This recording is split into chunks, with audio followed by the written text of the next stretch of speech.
bawi. Kahit yung isang set ng product, gamitin ng pamilya mo, bawi ka pa rin.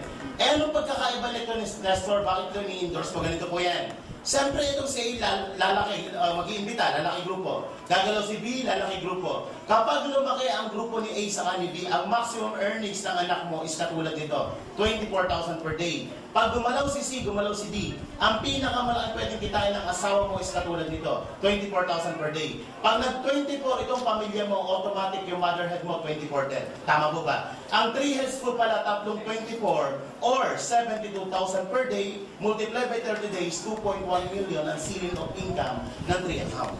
Pero kung hindi mo kaya to, at kaya mo naman to, pumosisyon ka na agad. Bakit? Yung pong nag-imbita sa inyo, hindi lang ikaw ang imbita niyan. Marami pang iimbitahin yan. Malay mo, naka-join ka na kaagad. Eh, kinabukasan yung nag-imbita sa'yo dito, nalagyan ka ng tao na mas malaki ang pangarap sa'yo. Ang pangarap mo lang sana, bumili ng kotse. Eh, nalagyan ka ng tao, ang pangarap, bumili ng barko. Tingin mo kaya kaibigan niya, bago pangarap niya, bibili pa ng dagat yan. Hindi for sale ba dagat? Lumaki ang grupo nito.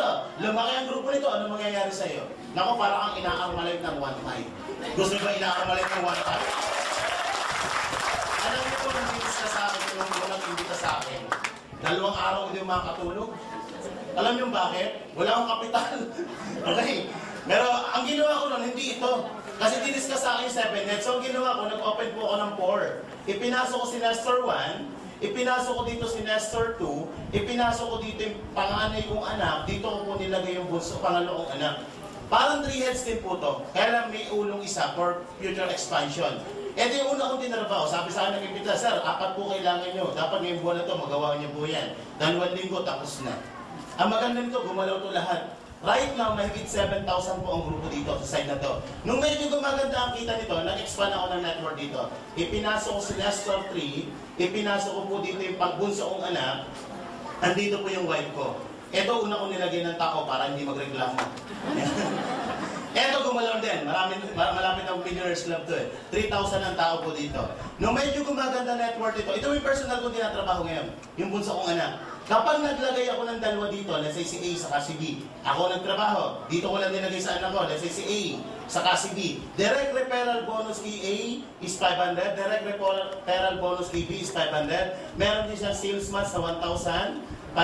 Ang anak ko, magkano kita? 2,500. Tingin nyo, si Nestor 3, may pakinabang. Saan nilagay ko dito? Meron ay 3,000 dito. Ang daming points dito. So may 1,500, may 1,500. Si Nestor 3, may kita 3,000 pesos. Tingin nyo ito meron? Eh, ito is super strong na tinatawag. So may 1,500, may 1,500. So ito, may kita magkano? 3,000 pesos. O, tingnan nyo po mga kapatid. Magkano ang kinita na total? Ang total na kinita mo is 8,500. Alam niyo po, nung empleyado ko to, sweldo ko na iiwan sa isang buwan.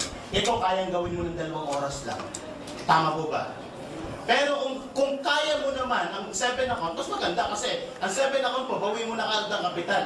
Kasi ang single account, kasi nag-open ka ng isa lang, ikaw yan. Ginawa mo rin yung ginawa ko. Kinuha mo si A, kinuha mo si B, may 500 ka dito, tama po ba? May 500 ka dito. Meron ba sales tax? 1,500. Magkano kinita niyo po? 2,500. Matanong ko po kayo, ang ginawa niyo ba at ang ginawa ko parehas lang. Pero ang resulta at ang resulta ko magkaiba. Tama po ba? Do the right things on the first time. Kung nagustuhan nyo, tandaan nyo sa negosyo, pinag-uusapan ng ROI, Return of Investment. Mas maganda po ito kumpara dito. Pero dito kikita ka rin. Pero hindi ka gaano yayaman. Dito talaga, parang inaarmalit ng 1.5. Kasi pag lumalim lahat yan, ang daming head na kumikita. Kaya po dito, may nag-100,000 per day. Kasi ganito ang ginawa nila, 7 account. Ang investment po ng 7 account, pito na 7,980 or 55,860. Pero pakikita ko po sa inyo, rate of return nito. Dito sa pito na yan, yung 6 niyan ay nakadirect po dito. Kung itong 6 niyan, consider sales nito. May 6 na 500 yan, 3,000 kaagad ang babalik. May mga sales months din sa loob ng account na yan. 5 sales months, may babalik sa inyo 7 type total. Nababalik sa inyong commission sa 7 account is 10,500. Wala ka pa nilalagay ng tao ha. Ipinasok mo lang yung 7 account mo, may 10 type ka nang babalik. Eh may produkto po kada isa niyan. Ang produktong kasama niya, 6,000 pesos kada isa. Multiply by 7 accounts, 42,000 ang produkto. Pag nabenta ang produkto ko, 52,000 ang bumalik. 55 ang puhunan, 52 ang bumalik. Magkano yung nahabol mo? 3,000 na lang. Tama mo ba? Lagyan mo ngayon ng tao. 8 tao ang kailangan dyan. Magkano kikitain mo pag nilagay yan? Yang 8 yan. Kapag nilagay mo dito, itong 7 account mo, may kitang 22,000.